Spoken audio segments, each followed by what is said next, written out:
Excellencies, ladies and gentlemen, I am delighted to be able to join you today on the initiative of President Biden in our common fight against a pandemic that literally changed the way the world thinks and acts.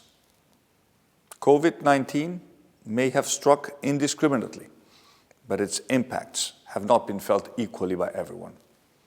Those who were the most disadvantaged before the pandemic have also suffered the most from the pandemic.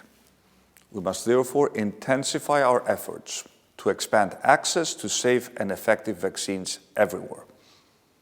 If we are to minimize COVID-19's effects in the years ahead, then intergovernmental organizations, governments, and the pharmaceutical industry must lead the charge now by pushing coordinated action for global vaccine access and equity over the next few months. I'm proud, of course, of the part Greece has already played in the international effort to create a global wall of immunity.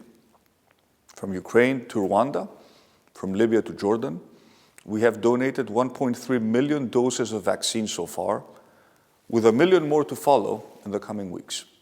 We've done it either bilaterally or through COVAX, and we have an additional 3 million doses planned in the months ahead. I'm proud, too, of the efforts of our scientists, doctors, engineers, and innovators, not just in the daily battle against COVID-19 at home, but in the volunteer efforts across the globe.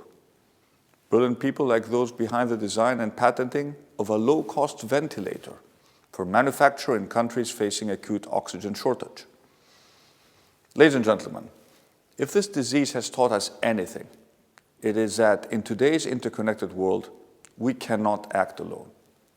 Only by learning from the experience of the last 18 months, working together and engaging now, can we better prepare for the challenges of tomorrow. Challenges that can no longer be viewed in isolation.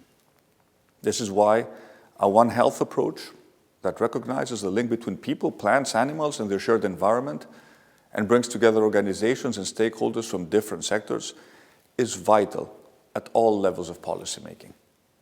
It is an approach that takes into consideration the consequences of climate change, not only on the environment, but also on our health and well-being, through changes to the likes of food supplies, living conditions, air pollution, and human migration patterns.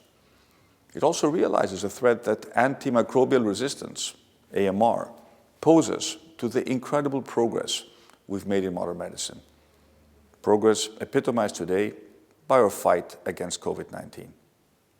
In addition, we must consider how development finance institutions can increase the share of funding committed to health and the global public good.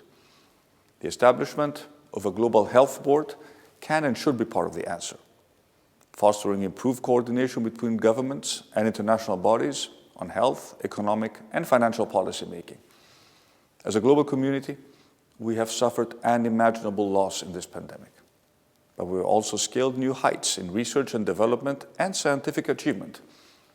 Now, more than ever, we must continue that work together in order to address this challenge and better prepare for the next one, strengthening global health governance, transparency, and accountability, making smarter investments, and creating the resilient health systems of the future.